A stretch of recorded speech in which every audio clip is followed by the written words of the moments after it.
Let's look at what this means.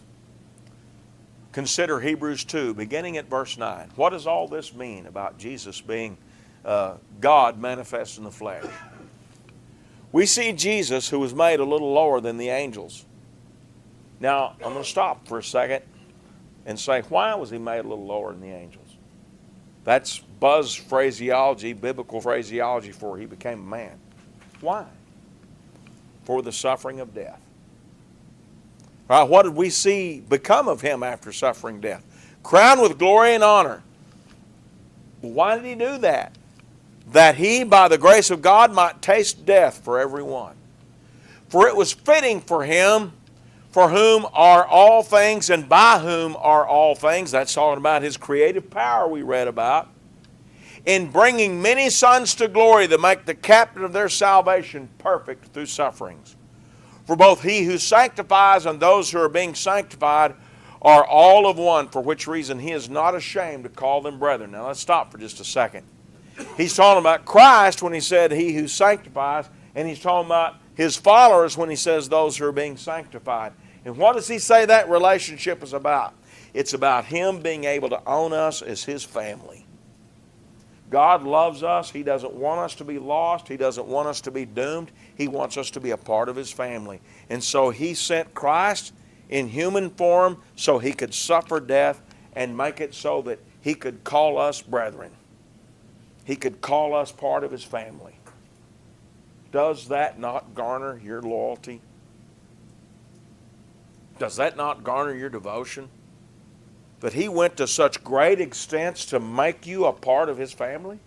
Well, of course it does. If we really understand that, we really understand its impact, and that in doing that he tasted death for all of us, then that causes us to want to be loyal to him, to want to follow him, and to say, you know what, I'm a Christian.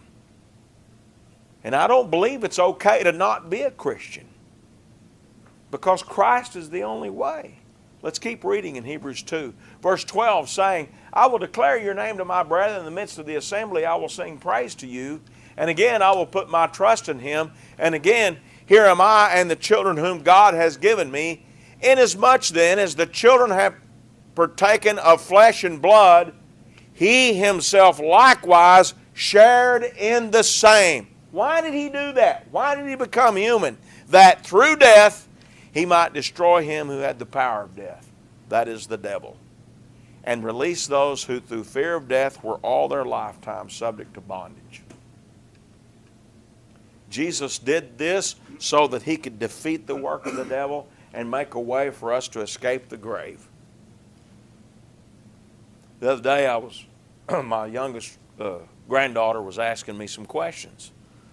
And she said, Granddad, where's your mom and dad?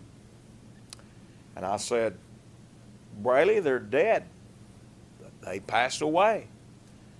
And she stopped for a second, and she's 3 years old, so she don't get all of this. And she said, oh. And then she asked me again, where are they? And I said, they're dead, honey. And she said, you need to go find them. Let's go find them. Well, that's starting to get to me a little bit, so I said, that's kind of what Granddad's doing, okay? I mean, that's my hope at the end of this way, that I will find them. She don't understand that. But she's speaking a basic human urge. She's got parents. She thinks I need parents. As far as I'm concerned, she's right. I need to go find them. Because Jesus became a man, there's a way for me to make that journey. Without that, I go to the grave and I'm stuck. And it's the end of the story. And someday she'll do the same thing.